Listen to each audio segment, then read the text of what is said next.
The Philippines' decision to procure the Brazilian-made VBTP-MR Guarani armored vehicles is an interesting move in the context of Horizon 3 and the country's broader modernization efforts. At first glance, the acquisition seems modest, both in scale and ambition. Yet it raises a crucial question. What role can these 6x6 armored personnel carriers actually play in a potential conflict scenario in the South China Sea, especially against a power like China? As we go through this analysis of how Guarani fits into the Philippines' defense planning, I'd like to invite you to stay with me. If you find this kind of deep dive valuable, consider supporting the channel so we can continue producing more content like this. The Guarani is a 6x6 amphibious armored vehicle designed by Iveco in cooperation with the Brazilian Army. It weighs around 18 to 20 tons, can carry a crew of 3 plus 8 infantry, and comes in various configurations, from troop transport to fire support. Its protection is relatively modest, designed to withstand small arms fire up to 12.7 millimeter and provide some mine resistance. Armament can range from a 12.7 millimeter heavy machine gun to a 30 millimeter automatic cannon mounted in a remote turret. Perhaps its most notable feature for the Philippines is amphibious mobility. The Guarani can swim at around 9 kilometers per hour, allowing it to cross rivers and operate in archipelagic terrain without requiring specialized bridging.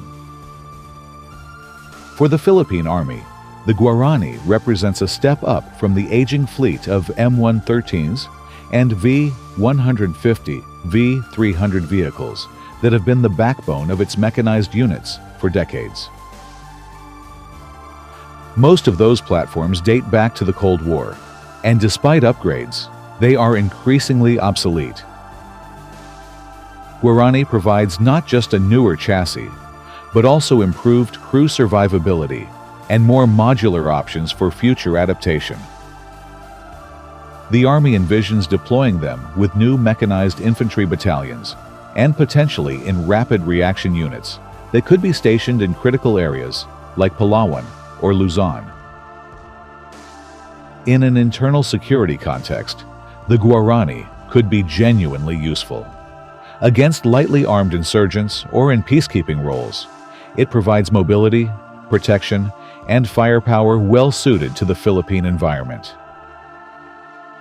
It is easier to deploy than heavier tracked vehicles, and its amphibious capability means that the Army can maneuver across rivers and coastal areas, especially in Mindanao or other island provinces. But the real test of relevance comes when considering the South China Sea and the possibility of confrontation with the People's Liberation Army. In a South China Sea scenario, Guarani's strengths and weaknesses become starkly visible.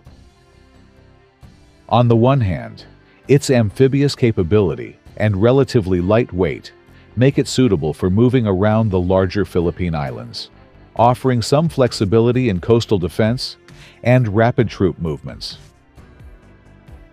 It could be positioned to defend key bases, ports, or even missile batteries, such as BrahMos deployed in Palawan. In this sense, Guarani contributes to the broader defense ecosystem as a supporting element, not a frontline deterrent. On the other hand, the limitations are obvious. The vehicle's protection level is simply inadequate against modern Chinese weapons. A Type 05 amphibious assault vehicle, equipped with a 30 millimeter cannon, could destroy Guarani with ease. Even unmanned aerial vehicles armed with guided munitions would pose a severe threat. In a high-intensity conflict, Guarani units would have to remain in the rear, avoiding direct engagement. Their lack of advanced networking or integration with air and naval assets further reduces their effectiveness in a joint battle environment. They may provide some mobility for infantry, but they cannot change the fundamental balance of power. Comparing Guarani to regional counterparts underscores the point. Vietnam operates BMP-2s and BTR-80s, and may eventually acquire BMP-3s with heavier firepower and armor. Indonesia fields the Pandur DD-2 and Kaplan MT, vehicles with stronger armament and better protection. Malaysia's AV-8 Gempita, derived from the PARS 8x8, is significantly more advanced, with multiple variants including anti-tank and command versions. Against this backdrop, the Guarani looks like an entry-level solution, suitable for a country only beginning to mechanize, but not enough to close the gap with its neighbors. Comparisons like these take time and research, and if you think discussions of budgets, trade-offs, and real-world constraints are worth having, a small gesture of support goes a long way in helping us keep this channel running. Budgetary realities also shape the choice. The Guarani acquisition, while not massive, fits within the Philippines' limited defense spending. Horizon 3 aims to modernize all branches, but the lion's share still goes to air and naval forces, especially with the planned submarine program and missile systems. For the Army, Guarani is a relatively cheap way to signal modernization without consuming too much of the pie. Yet this also introduces risks. Brazil is far away, and sustaining a supply chain of spare parts and maintenance may prove challenging.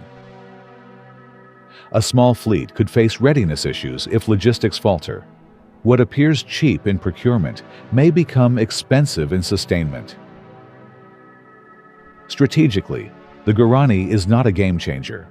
It will not alter the calculus of the PLA, nor will it deter Beijing's actions in contested waters. At best, it helps the Philippine Army move towards a more modern force structure, creating mechanized units that can respond to crises on land and provide some measure of rapid deployment within the archipelago. Politically, it signals that Manila is not neglecting its army while heavily investing in the Navy and Air Force. But within the broader alliance framework, cooperation with the US, Japan, and Australia, the Guarani is a supporting tool, not a decisive instrument. As we approach the conclusion, it is important to underline that the Guarani matters more as a symbol than as a weapon in the South China Sea context. It represents progress, modernization, and an incremental step forward for a military that has long been underfunded. In an actual conflict with China, however, its role would likely be limited to rear area defense, troop transport, and domestic security. The Philippines faces a deeper strategic question. Should it invest more in land-based mechanization, or continue prioritizing naval and air power to directly counter the PLA? Before we wrap up, let me just say that your feedback and support really matter.